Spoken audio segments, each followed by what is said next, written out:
Gracias por acompañarnos en este espacio.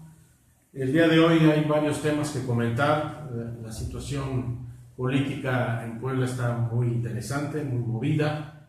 pero yo quisiera comenzar con el tema del proceso de refrendo que se llevó a cabo en el Partido Acción Nacional. Hace unos días concluyó este periodo en el que se invitaba a todos los militantes del partido a que refrendaran su militancia, verificaran sus datos y pudiéramos contar con un instrumento más confiable dentro del PAN, nuestro propio padrón interno. La semana pasada se dieron a conocer algunos de los datos y resulta que en Puebla, en el estado de Puebla, Acción Nacional alcanzó 21,000, poco más de 21,000 refrendos, que significa algo así como el 65% del total del padrón con el que contábamos antes de este proceso, que llegaba a poco más de 34,000 afiliados en el estado de Puebla. Esto no hace más que ratificar lo que un grupo de militantes del Partido Acción Nacional habíamos denunciado desde hace varios años. Particularmente quiero traer a la memoria que en el primer semestre del año 2015 su servidor inició varios juicios y varias exigencias a los órganos internos del partido ante lo que a todas luces era un proceso de afiliación amañado, un proceso de afiliación corporativo y un proceso de afiliación masivo. En el año 2015, ante la negativa de la Comisión de Afiliación del Comité Ejecutivo Nacional, nos vimos obligados a presentar varios juicios para la protección de los derechos cívico-políticos para que obligaran a la Comisión de Afiliación a que se pronunciara en su momento. La verdad es que 2 años después el tiempo nos dio la razón y me parece que la Comisión de Afiliación del Comité Ejecutivo Nacional tendrá que emitir un pronunciamiento sobre esta circunstancia en la cual después de 2 años nos damos cuenta que sí hubo pues más de 10,000 por lo menos afiliados en forma masiva y en forma corporativa. La verdad es que hoy por hoy, aún con este refrendo, no tenemos en Acción Nacional una herramienta confiable y lamentablemente nos vamos a enfrentar el próximo año ante los procesos electorales internos sin un padrón suficientemente confiable. También una mirada, una perspectiva de esta problemática es que el grupo que ha controlado los designios del partido en los últimos años en el estado de Puebla, pues ha sufrido una seria afectación. Hoy ha quedado demostrado que manipularon y pues operaron de manera artificiosa para tener un padrón abultado en su beneficio. La verdad es que este descalabro, que significa que quede claro que solo tenemos en el PAN 21,000 militantes que refrendaron sus datos, se han sucedido una serie de actuaciones o de circunstancias que reflejan un acelerado debilitamiento del grupo hegemónico, del proyecto personal de Moreno Valle, que hasta este momento está controlando el Partido Acción Nacional. Además de este descalabro dentro del partido, por el refrendo de los militantes y por quedar a la vista y a la evidencia de todos que se afilió masivamente, bueno, pues estamos observando rupturas interesantes, rupturas importantes, hay filtraciones, hay renuncias del gabinete estatal, hay señalamientos de denuncias mutuas que están evidenciando que en el grupo compacto de Moreno Valle hay rupturas importantes. El caso del senador Lozano evidencia que esta situación se está descomponiendo aceleradamente en la cúpula morenovallista. Además, habría que agregar que toda la semana pasada fuimos testigos de diferentes denuncias mediáticas y de pues hechos concretos de cómo la Marina Armada de México detuvo a presuntos delincuentes. Lo curioso es que ligados, cercanos al grupo compacto en el poder. Entonces, estas denuncias sobre cercanías con la delincuencia organizada, sobre vinculaciones con los delincuentes llamados huachicoleros, pues también es una seria afectación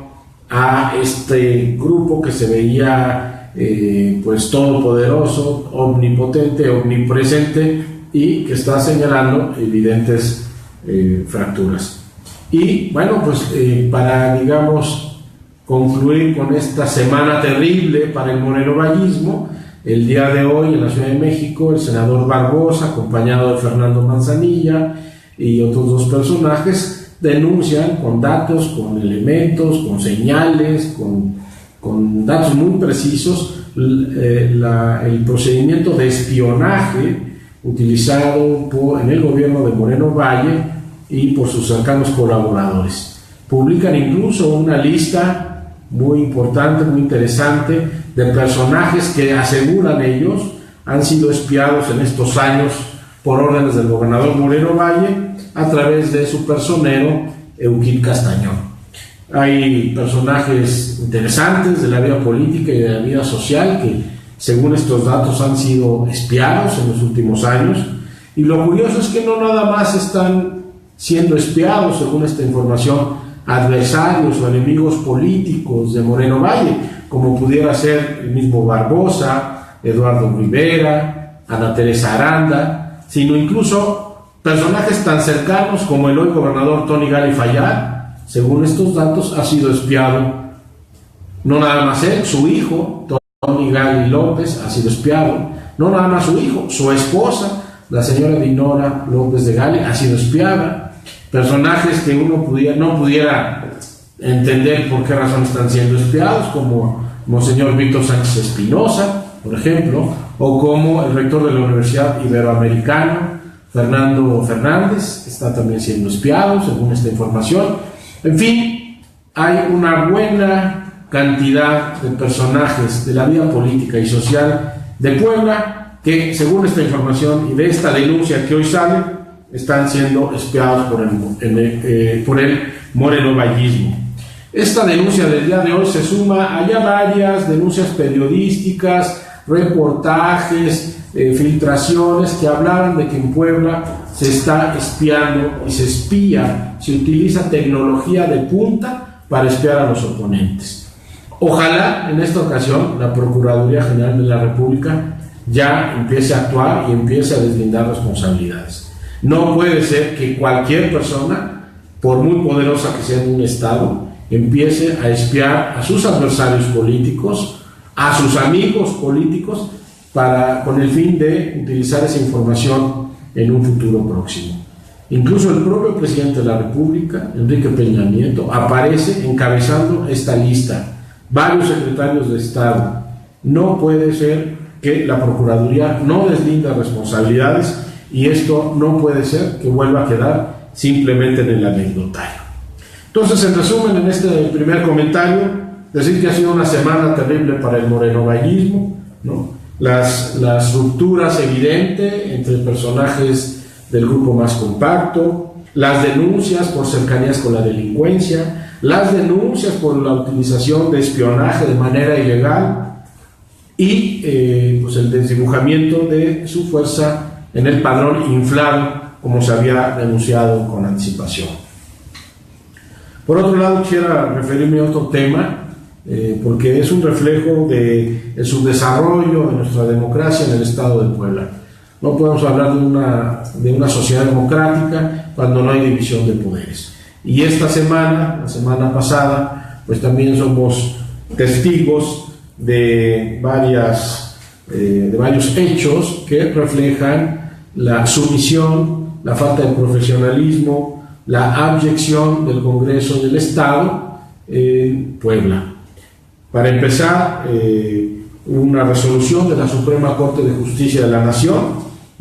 que declara que una ley, una iniciativa de ley recién aprobada en el Congreso del Estado, una ley para la protección de los sujetos en riesgo, pues es invalidada por la Suprema Corte de Justicia. No es la primera vez que la Suprema Corte de Justicia tiene que corregir lo hecho con premura, sin profesionalismo en el Congreso del Estado, más preocupado en quedar bien y aplaudirle al Ejecutivo en turno que en hacer un papel decoroso representando a la población y constituyéndose el auténtico poder legislativo. Por otro lado, el día 24 de agosto, en un hecho muy publicitado en redes sociales, en medios de comunicación, fuimos informados que el Congreso del Estado recibió una iniciativa, por cierto, se ve que es una iniciativa muy noble, una causa que nadie puede obstaculizar, contra la explotación infantil, pero es una iniciativa de ley que no presenta un diputado, que no presenta un ayuntamiento, que no presenta el Ejecutivo del Estado, sino que presenta la esposa del señor gobernador. Y esto, desde mi punto de vista, es un reflejo de esa sumisión del Congreso al Ejecutivo del Estado. El Congreso del Estado ya acepta iniciativas de ley de personas que no tienen atribuciones para presentar iniciativas de ley. Pues por más noble que sea el tema, por más respetable que sea el personaje que hace entrega de una iniciativa, pues si no tiene atribuciones para presentar iniciativas, en un ejercicio de dignidad, el Congreso debería decirle: lo lamentamos mucho, pero usted no puede entregar iniciativas, usted no es quien para hacernos llegar iniciativas de ley. Pero el Congreso ha perdido toda mesura, el Congreso del Estado ha perdido todo pudor, y hasta en un evento publicitado como buen platillo se informa de que están recibiendo iniciativas de personas que no tienen atribuciones para ello. Y para cerrar, 3 botones de muestra de esta falta de autonomía y de profesionalismo del Congreso del Estado, pues tenemos a el titular de la Auditoría Superior del Estado, que es un órgano dependiente del Congreso del Estado, el señor Villanueva, que en lugar de dedicarse a la altísima responsabilidad que tiene como auditor, como revisor de las cuentas públicas, como un actor fundamental para prevenir abusos y para prevenir corrupción, en lugar de estar concentrado en eso, el señor Villanueva se la pasa autopromocionándose para alguna candidatura, no sabemos si por el PRI o por el PAN, parece que ahí le da lo mismo ir por el PRI o por el PAN, y sería el colmo que el PAN siquiera lo considerara. Un ejemplo más de cómo el Congreso y su órgano dependiente, Auditoría del Estado, están más pendientes en participar en el proyecto político del morenovallismo que en hacer cumplir su responsabilidad como Congreso del Estado. Y por último, quisiera también referirme a lo que está aconteciendo en el partido que hoy por hoy encabeza las encuestas hacia la presidencia de la República. Quisiera referirme un poco a lo que está sucediendo en el partido Movimiento de Regeneración Nacional, comúnmente llamado Morena. Hace unos días hemos visto cómo entiende la institucionalidad hacia su propio interior este partido, cómo entiende la legalidad este partido. Resulta que hay varios personajes que quieren ser postulados a una candidatura, hacen su esfuerzo, trabajan, quieren ganar adeptos, porque alguno de ellos será el candidato que represente a Morena. Sin embargo, sin normas preestablecidas, sin clarificar el procedimiento, sin especificar la metodología, resulta que una persona, por diversas señales, es declarado el elegido. Y más allá de las virtudes y de las cualidades de ese elegido, que por cierto pueden ser muy altas, cualidades muy altas, lo que estamos observando es que en Morena lo único que importa es el criterio del líder. es la opinión de López Obrador. No hay leyes, no hay reglas, no hay criterios, lo único que importa es la opinión de López Obrador. En ese sentido, Morena representa lo más arcaico de la cultura priista, de la cultura del dedazo y de ese peligrosísimo mesianismo en donde una persona se asume como el líder, como el preclaro líder que puede observar la lejanía y puede señalar el rumbo de la nación, y todos los demás con entusiasmo seguirlo porque reconocemos esa brillantez y esa luminosidad.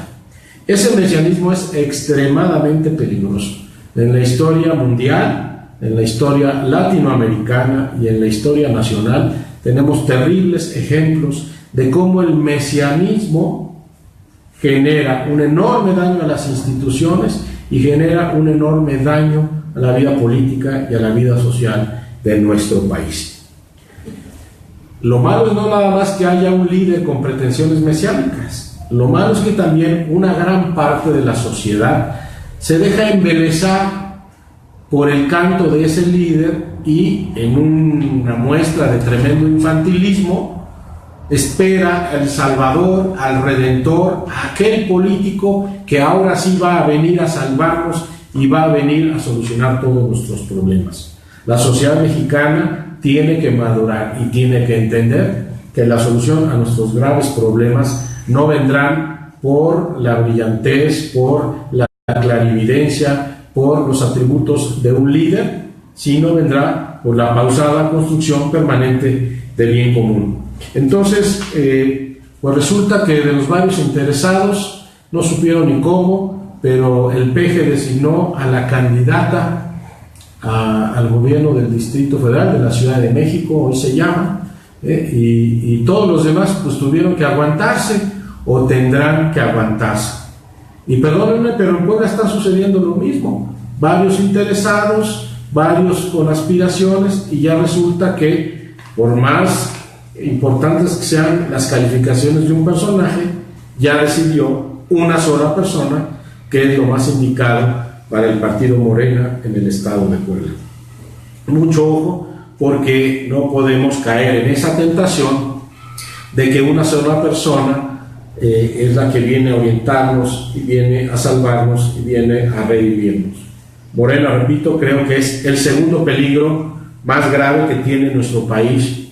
y la democracia en nuestro país. Desde luego el más grande peligro que tiene nuestra democracia en México es Moreno Valle, pero el segundo más grande peligro de México es Morena. Tengamos mucho cuidado y estemos trabajando para que podamos ir construyendo un México más democrático, más participativo y más ciudadano. Muchas gracias.